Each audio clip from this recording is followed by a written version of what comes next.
So you spent 30 years or more maybe saving for retirement. You hit your number. But now comes the question that nobody prepared you for. How do you actually begin to take the money out of your retirement accounts? How much can you pull out each year without running out of money down the line? Or which accounts do you draw from first to be the most tax efficient? What happens when the market drops 30% in your first few years of retirement?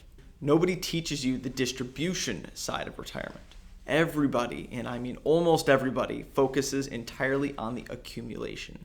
Focus on save more, invest better, hit your number, hit the big number that you need to hit. But how you spend it down matters exactly and just as much as how you built it up.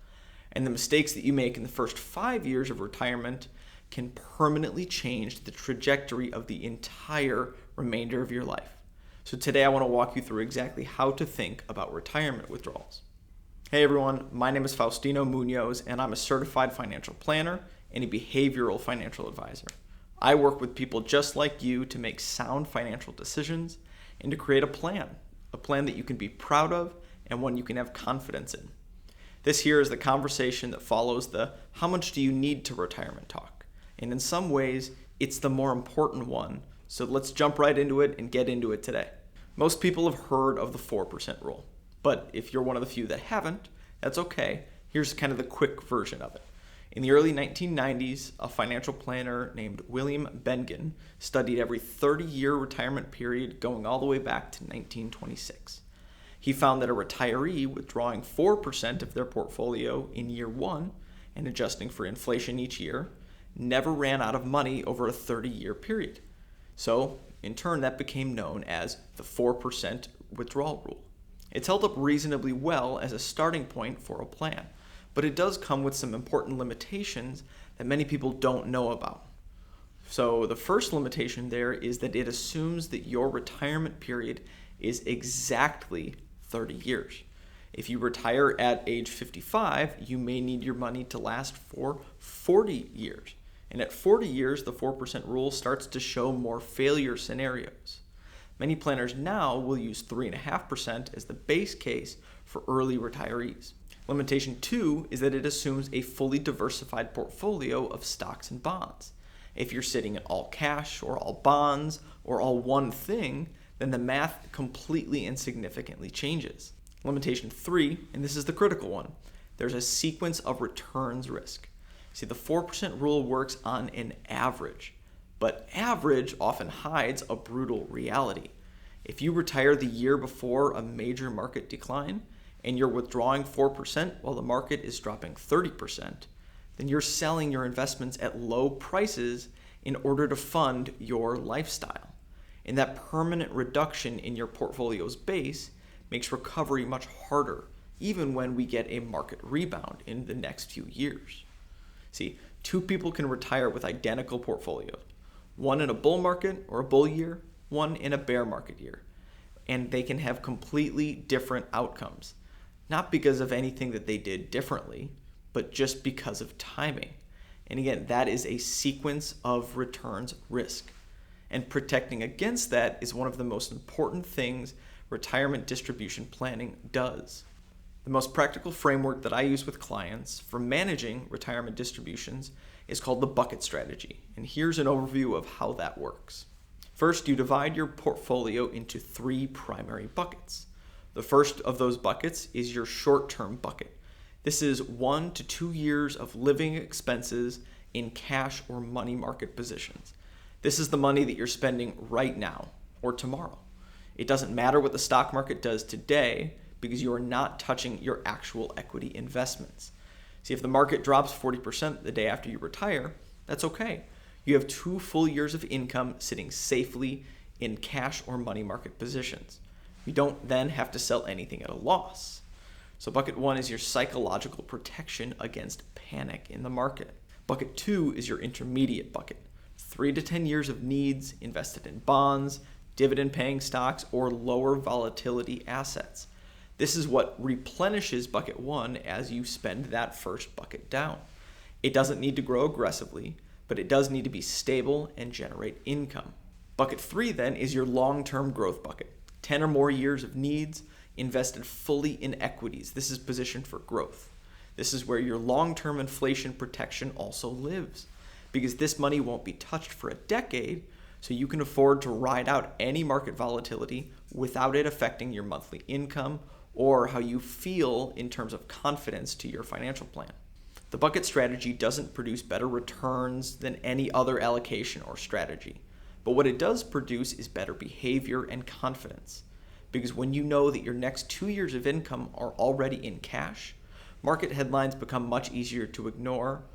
This is where the tax dimension of retirement income planning gets critical, and I mean truly critical to your plan.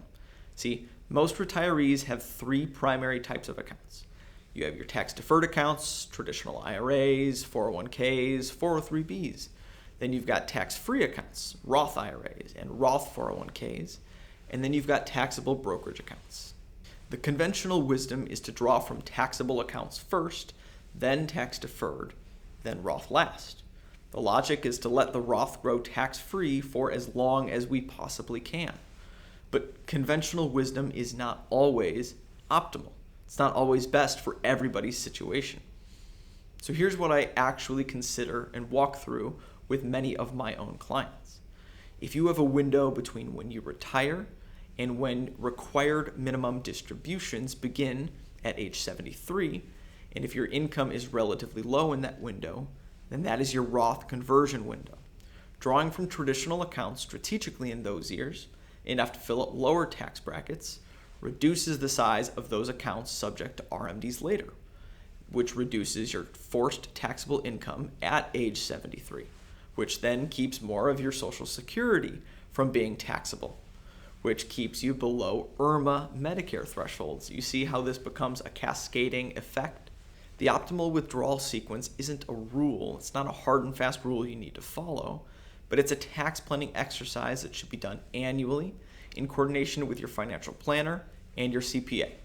Anyone who gives you a static answer to the account ordering question isn't accounting for your full picture. At age 73, the IRS requires you to begin taking distributions from most tax-deferred retirement accounts. And this is whether you need the money or not. They're going to force you to take those distributions. That amount is calculated using your account balance at the end of the prior year, which is then divided by the IRS life expectancy factor. For your typical 73-year-old, that factor is roughly 26.5. So what does that mean? Well, on a $1 million IRA, your first RMD is approximately $37,700. That has to be distributed. That must be, or you'll receive a penalty. And that's added onto your Social Security income, added to any pension income, or added to any other investment income. And on top of that, it is taxed as ordinary income. So if you haven't planned for this, if you've been deferring everything into traditional accounts for 30 years with no Roth conversions and no strategy, you may find yourself paying significantly more in taxes in retirement than you had ever expected yourself to. This is why the years between retirement and age 73 are so incredibly important for tax planning. The RMD cliff is coming, and it comes for all of us. So the time to plan for it is before it actually arrives, before it has actually hit us. Social Security timing is not just about maximizing your lifetime benefit and monthly withdrawal, but it's also a distribution planning decision. Delaying Social Security to 70 while drawing modestly from your investment accounts in the earlier retirement years can produce significantly better long-term outcomes for some people. And here's exactly why. Social Security at age 70 pays 24 to 32% more than at full retirement age of 67. And Social Security is inflation adjusted for life. Every single year you delay, you're effectively purchasing a larger inflation-protected annuity from the federal government that they are guaranteeing for you. During the years that you're waiting, 62 to 70, your portfolio draws down to fund your normal living expenses. But once the larger Social Security begins, once that check comes in, your required portfolio withdrawal will then drop. Your portfolio has more time to then recover from any early bear market, and your guaranteed income floor is permanently higher for the entire remainder of your life. But this isn't the right strategy for everyone, because health is a factor, spousal age is a factor, and so is portfolio size. But for a healthy individual in the early 60s with a pension or other income covering basic needs, delaying Social Security is often one of the best financial decisions that's available to you. The distribution phase of retirement is where financial planning pays for itself most clearly. Not because the decisions are complicated, because really they're often not complicated, but because the stakes are higher. The stakes really matter. You no longer have decades to recover from a sequence of returns mistake at 65. You don't get a do-over on Social Security timing, you get one decision there. And the tax decisions made in the first 5 years of retirement often lock in the tax picture for the entire remainder of that retirement period. These conversations deserve more than a generic withdrawal rule. They deserve a custom and dedicated plan for you. If you're within 10 years of retirement or already there, I do free 30-minute planning calls, specifically to look at distribution strategy, tax planning, and whether your current approach is optimized for you. Click the link in the video description below and subscribe for more content and financial planning tips every single week.